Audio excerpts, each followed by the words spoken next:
Welcome to Uniquely Female Troubles. My name is Leslie Wells, and the name of today's video is Ted Turner Said What About Women? This is a quote by Ted Turner, and I think it was pretty tongue-in-cheek, but still. His quote is, Henry VIII didn't get divorced. He just had his wife's heads chopped off when he got tired of them. That's a good way to get rid of a woman. No alimony. So he said that, and I'm sure he was tongue-in-cheek joking, but still, even to joke like that is kind of messed up, in my opinion. And it's not only a joke that is in poor taste, but it's also historically inaccurate. But I'm going to tell you a little bit about Ted Turner. He was a self-made billionaire, not millionaire, and he was born in 1938. He was married 3 times, and I wonder if he ever felt like chopping any of his ex-wives' heads off so he wouldn't have to pay them alimony. But he had 6 kids, and he started a bunch of companies that most of us have heard of, like CNN, World Championship Wrestling, Turner Broadcasting System, and many others. And he also did a lot of humanitarian things. I mean, he did a lot of good work. He used a lot of his money for humanitarian causes, which I admire that. But it's just, I don't know, I really hate that joke. Just joking about cutting your wife's head off. And the other thing is, like, I really care about history. And I was thinking, after I read this quote, I thought it would be really good to make a video about Henry VIII, because he's probably known as one of the worst husbands who ever lived. Although I'm sure there's many historical figures and modern figures who could rival him in being a horrible husband. But anyway, I'm going to tell you just very briefly about his 6 wives. The first lady he was married to was Catherine of Aragon. He was actually married to her for 24 years. And I think if she would have had a son, he would have stayed married to her. And it would have really changed history because of what he did to be married to Anne Boleyn. That changed the world. It's hard to believe, but it did. Anyway, Catherine of Aragon had 1 daughter. Her name was Mary, and she did eventually become queen. And she had many stillbirths and many miscarriages. And so then Henry met a lady named Anne Boleyn. And Anne Boleyn was different than the other women he was around, because he had plenty of mistresses. And they know he had at least 1 illegitimate son. But the way things were, back then, there was no way he could be king. And they think he had a lot of other illegitimate children, but they only have a record of 1. So when he met Anne Boleyn, he was just totally, smitten with her. He had to be with her. He had to have her. But she told him, I'm not good enough to be your queen, but I'm too good to be your mistress. And she would not become his mistress, which was an interesting strategy. I think it was a strategy, because as soon as she caught the king's eye, her family jumped in and were kind of like orchestrating things and telling her like what to do, what not to do, and stuff like that. Well, so then Henry VIII decided he absolutely had to get rid of Catherine of Aragon so he could marry Anne Boleyn, not only to be with the love of his life, he thought back then. He thought for that 5 minutes.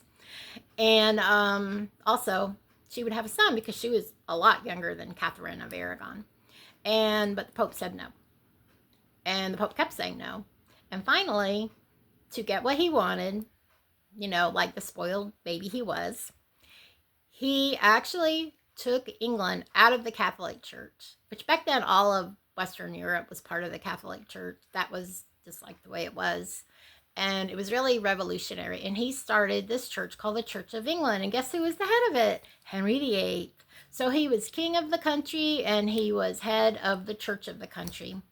And the head of the church gave the king permission to put his wife away and marry Anne Boleyn, which he did. And so Catherine of Aragon did not get her head chopped off. And he also he did not divorce her, but he annulled the marriage after 24 years. And in the video I'm going to make about that, we'll talk about why. But he had to maintain her in a castle, and she had a staff, and, she gradually, over time, he made her like lodgings more austere and her like diet more austere, gave her less and less money. It was just a way to punish her because she refused to admit that she wasn't his wife. So he married Anne Boleyn, and she had one miscarriage, and then she was 15 weeks pregnant and she gave birth to a son. His son was born dead. And also, another thing about Anne, she wasn't okay with him having mistresses. She wasn't just going to take it lying down and pretend like it wasn't happening like Catherine had done. And that made him mad too. And he was just fed up with her. It seems like he almost wanted to get rid of her at the end as bad as he wanted to marry her at the beginning, which I guess it happens that way sometimes. So she was put on trial for witchcraft, treason, and incest. And the reason it was treason is because if you're a queen, if you're married to the king of the country and you cheat on him, that's considered treason. So, and the incest, supposedly, which nobody thinks this really happened, she was having an affair with her brother. And that was the treason and the incest, and then witchcraft got thrown in there, like, why not? She was beheaded. And so that's his second wife, and the first one he ever beheaded. Then he married this lady named Jane Seymour. Jane Seymour gave him what he wanted more than anything in the whole wide world, which was a legitimate son. But then she died shortly after she had Edward. So, but he had his legitimate son, so he had what he wanted more than anything. Then he had a very interesting little episode.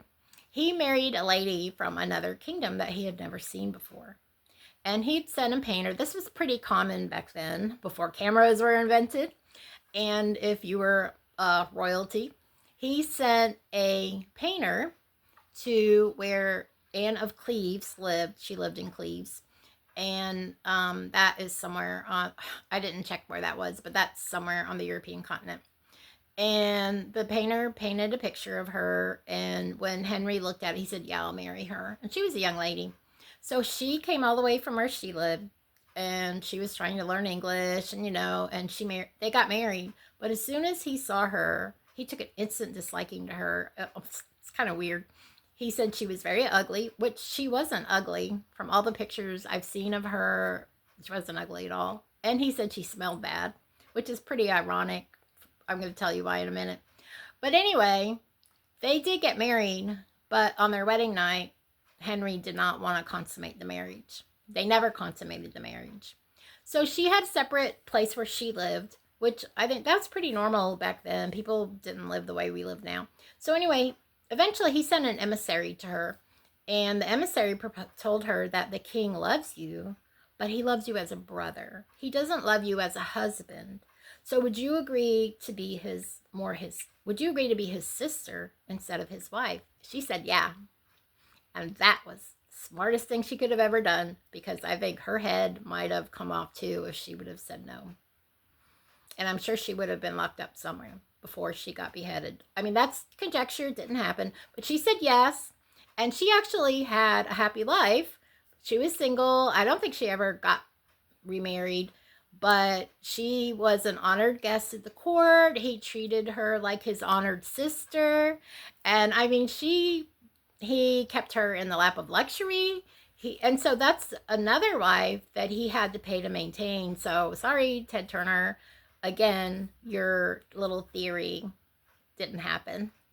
That marriage was also annulled. Then he married this poor girl named Catherine Howard. And I feel so sorry for Catherine Howard. She didn't have a proper upbringing. But also, which we'll talk about that, but she was only 17. And then he wanted to marry her. He was 49 by then. He was hugely obese. I mean, they think he weighed like 350 pounds. And he had this big sore on his leg that would not heal. And they were constantly messing with it, trying to get it to heal, but it wouldn't. And that sore was always putting out the smell of rotten flesh. And they say the smell was so strong that wherever he was, that was like all you could smell was this rotting flesh. So here this poor 17-year-old girl is forced to marry a 49-year-old, hugely obese, I'm sure she considered him an old man that has this disgusting, stinky sore on his leg.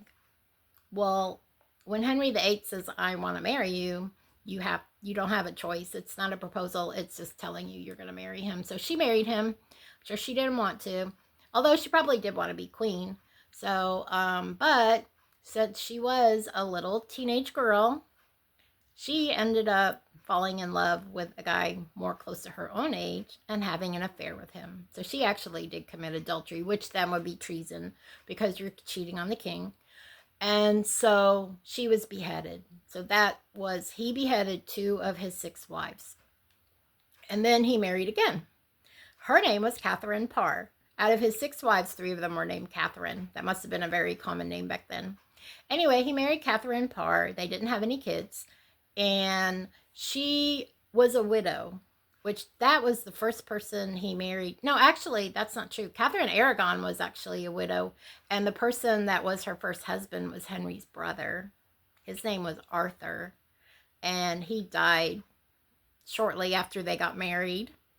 And instead of sending her back home, his dad, Henry VII, kept her around, and she ended up marrying Henry, and she was a few years older than him, which we'll talk about that in the video that's specifically about them. Anyway, he married Catherine Parr, and then he ended up dying. And so she actually outlived him. So did Anne of Cleves. But Anne of Cleves didn't ever have to put up with him. And so she was the one that lucked out. So anyway, I thought I'd tell you about this silly quote by Ted Turner and just talk about it. And I'd really appreciate it if you would subscribe to my channel and give this video a thumbs up. That helps the algorithm to go ahead and push this channel out to more people. And then also leave me a comment. I would love it if you would leave me a comment. Because when I don't get many, when I only get like 1 comment or something, I feel like I'm talking into a void. And I would really love to turn this into a dialogue instead of me just talking and you watching the video. So if you could leave me a comment, you know, whatever you think about this, and just tell me what you think. I'd appreciate that so much. Okay, bye.